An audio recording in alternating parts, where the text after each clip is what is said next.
काली चिड़िया रहा करती थी। वो बहुत ही सुंदर और संस्कारी थी, लेकिन उसके काले रंग के कारण सभी उससे नफरत करते थे। उसकी सभी सहेलियां भी उसे काली कलूटी कहकर बुलाती थी। एक दिन टुनटुनी चिड़िया के माँ बाप उसकी शादी बंटी कबूतर से तय कर देते हैं, लेकिन बंटी कबूतर की माँ बबली कबूतरी टुनटुनी चिड़िया के काले रंग को देखकर अपने बेटे की शादी टुनटुनी चिड़िया से नहीं करना चाहती थी, पर मोटा दहेज देखकर मान जाती है और इस तरह टुनटुनी चिड़िया की शादी बंटी कबूतर से हो जाती है। शादी के अगले दिन टुनटुनी चिड़िया की सास उससे कहती है, अरे ओ काली कलूटी, आज शाम को तेरी मुंह दिखाई है, तू तैयार हो जाना और मेहमानों के लिए पकवान भी बना लेना।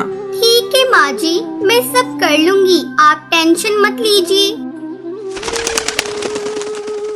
शाम को जब मेहमान आते हैं वो टुनटुनी चिड़िया को देखकर कहते हैं, अरे बबली कबूतरी, तुझे कोई दूसरी चिड़िया नहीं मिली जो इस काली कलूटी को अपनी बहू बना लिया। इतना कहकर बुलबुल ताई टुनटुनी चिड़िया का मजाक उड़ाने लगती है। अपने मेहमानों की बात सुनकर बबली कबूतरी को बहुत ही बुरा लगता है। कुछ दिनों के बाद वो अपने बेटे की दूसरी शादी कर देती है। टुनटुनी चिड़िया कुछ नहीं कर पाती। नई बहू बहुत ही गोरी और खूबसूरत थी। टुनटुनी चिड़िया आंसू बहाती हुई अपनी सास से कहती है,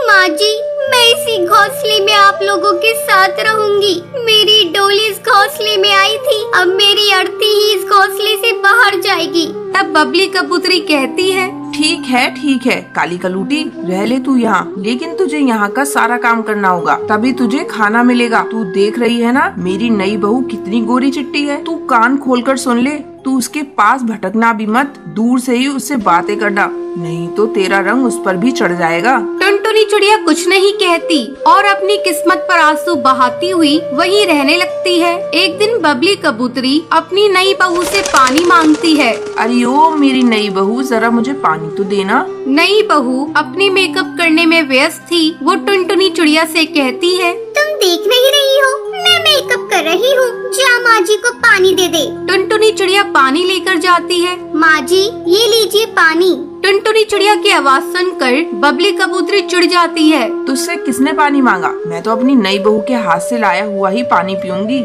लेकिन माँ जी, वो तो मेकअप कर रही है। ये सुनकर बबली कबूतरी कहती है, हे भगवान, ये नई बहू तो दिन भर मेकअप ही करती रहती है। मेरे बेटे की सारी कमाई तो इसके मेकअप में ही चली जाएगी। मैं आज ही बंटी से इस बारे में बात करूंगी। शाम को जब बंटी कबूतर काम करके घोंसले में वापस लौटता है, तब बबली उससे कहती है, बेटा तू जरा नई बहू को समझा, सारा दिन मेकअप करती रहती है, उसे मेकअप करने की क्या जरूरत, वो तो खुद ही इतनी गोरी है, बेकार के पैसे क्यों खर्च करती है। उसकी ये बातें नई बहू सुन लेती है और कमरे से बाहर आती है। चुप रहे बुढ़िया, तुझे क्या पता मेकअप क्या होता है? ये सब मेरा है और ये जो भी कमाता है उस पर मेरा अधिकार है। इतना कहकर नई बहू अपनी सास को धक्का दे देती है। गिरने के कारण बबली कबूतरी की कमर में चोट लग जाती है। वो कई दिनों तक उठ नहीं पाती। तब टुनटुनी चिड़िया उसकी खूब सेवा करती है। अपनी बहू को सेवा करता देख बबली कबूतरी कहती है, बहू मैं तेरी गुनहगार हूँ, तू मुझे छोड़कर चली क्यों नहीं जाती, क्यों रोज रोज अपमान सहती है।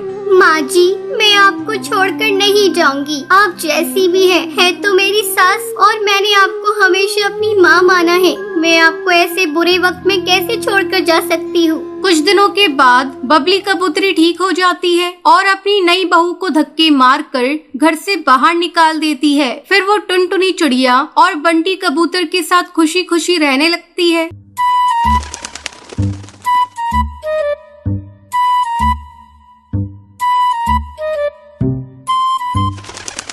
एक जंगल में बंटी पानी पूरी का ठेला लगाता था। उसकी पानी पूरी खाने के लिए पक्षियों की भीड़ लगी रहती थी। एक दिन उसकी पत्नी टुनटुनी उससे कहती है, अजी सुनते हो, जंगल में 1 महीने से मेला लगा हुआ है, लेकिन तुम एक भी दिन मुझे लेकर मेले में नहीं गए। किसी दिन मुझे लेकर मेले में चलो ना। टुनटुनी, तू तो जानती है मुझे समय नहीं मिलता, तू अकेले ही मेले चली जाना। नहीं जी, जब तक आप मुझे मेले में लेकर नहीं चलेंगे मैं मैं नहीं जाऊंगी। मुझे तो आपके साथ ही मेला घूमने जाना है। आपको जब देखो बस पानी पूरी ही बनाते रहते हैं। ऐसा लगता है बस आपको पानी पूरी से ही प्यार है, मुझसे तो प्यार है ही नहीं। एक दिन पानी पूरी का ठेला नहीं लगाओगे तो परिंदे भूखे नहीं मर जाएंगे। अच्छा भाग्यवान, बस अब गुस्सा मत हो। चल मैं तुझे मेला घुमा कर लाता हूँ। बंटी और टुनटुनी मेले में जाते हैं।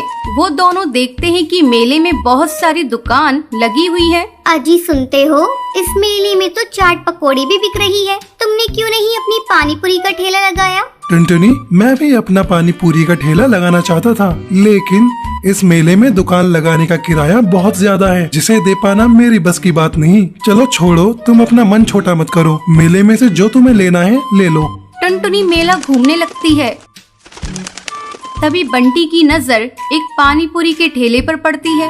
अरे, इस पानी पूरी के ठेले पर तो बहुत भीड़ लगी हुई है और पानी पूरी का रेट भी ज्यादा है। फिर भी पक्षी बिना संकोच किए खा रहे हैं। मैं अभी जाकर पता लगाता हूँ कि इसने अपने पानी पूरी का दाम इतना ज्यादा क्यों रखा है। बंटी उस पानी पूरी के ठेले पर जाकर उस पानी पूरी वाले से पूछता है, अरे भाई, तुमने अपनी पानी पूरी का दाम इतना महंगा क्यों रखा है? ऐसा क्या है तुम्हारी पानी पूरी में? ये ऐसी वैसी पानी पूरी नहीं है, बॉम्बे का मशहूर पानी पूरी है। इसका पानी आरओ के पानी से तैयार किया जाता है। और ये देखो, यहाँ बहुत सारे फ्लेवर की पानी पूरी हैं।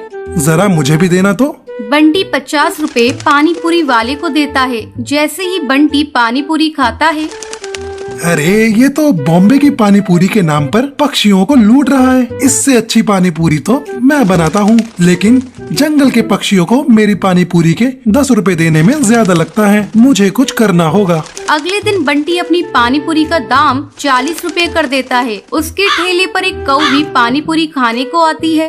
भैया, कल तक तो तुम्हारे पानी पूरी के दाम 10 रुपए था, लेकिन आज तुमने 40 रुपए रेट रखे हैं। ऐसा है बहन जी, कल तक मेरी पानी पूरी का फ्लेवर एक ही होता था, लेकिन आज ढेर सारे फ्लेवर्स हैं। बताइए आपको कौन सा फ्लेवर दूं? तुम अपना फ्लेवर अपने पास रखो, मुझे तुम्हारी पानी पूरी नहीं खानी।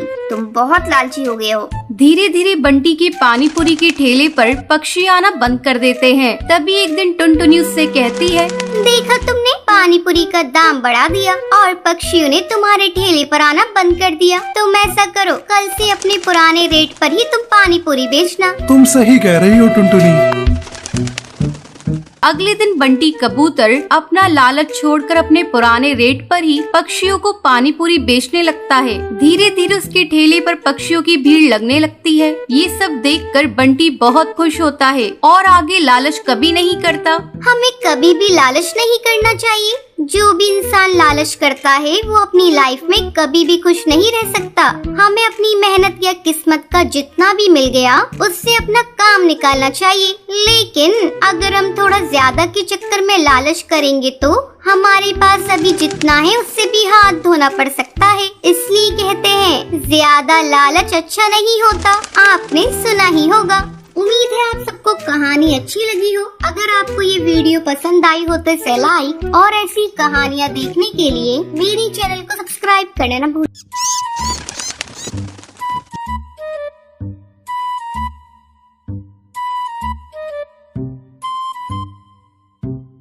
एक जंगल में टुनटुनी अपनी माँ टूनी और अपने पिता टुन्नू के साथ रहा करती थी। टुनटुनी बहुत ही पढ़ी लिखी थी और समझदार भी। जैसे जैसे टुनटुनी बड़ी हो रही थी, उसके माता पिता उसकी शादी की चिंता करने लगे थे। एक बार टूनी टुन्नू के साथ बैठकर बात कर रही होती है। सुनो जी, बेटी की शादी की चिंता है भी या नहीं? झाड़ जैसी लंबी हो गई है, उसकी शादी भी तो करनी है। कुछ इसके बारे में सोचा भी है या नहीं?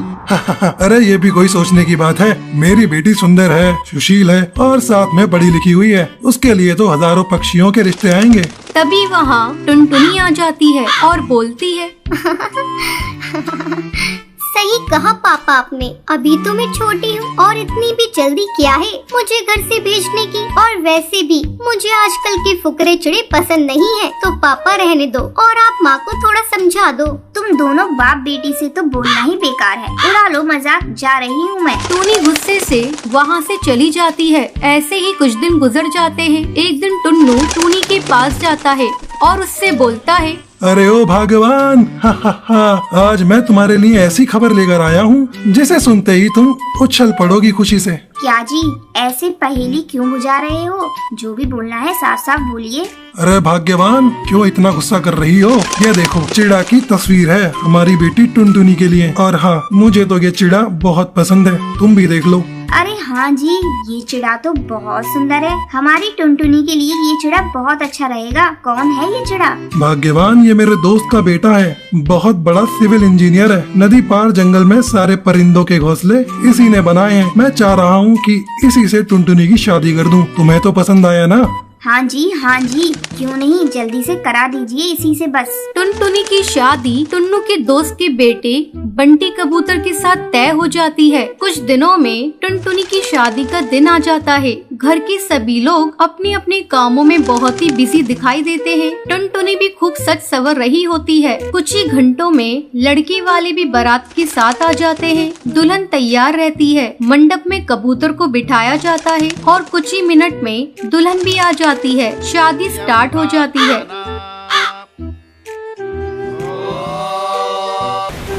तभी शादी के बीच में ही बहुत जोर का तूफान और बारिश आ जाती है। सभी इधर उधर लग जाते हैं और कुछ ही मिनटों में पूरा जंगल पानी से भर जाता है। सभी पक्षी इधर उधर उड़कर अपनी जान बचा रहे होते हैं।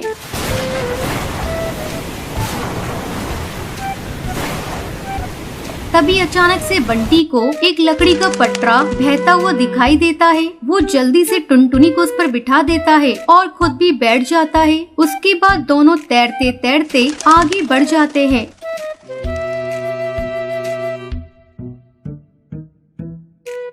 लकड़ी के पटरे पर बहुत दूर आगे जाने पर उन्हें एक नाव नजर आती है। वो दोनों उसके पास जाते हैं और बंटी उस नाव की सहायता से सभी की हेल्प करता है और सभी पक्षियों को भी बचा लेता है और साथ में अपने अपने माता पिता और सास ससुर की भी जान बचाता है। बंटी कबूतर की बहादुरी देखकर टुनटुनी बहुत खुश होती है और मन ही मन उससे प्यार करने लग जाती है। कुछ दिनों बाद पानी सूख जाता है। जंगल में फिर से बाढ़ आ जाती है और उन दोनों की शादी बहुत ही धूमधाम से हो जाती है।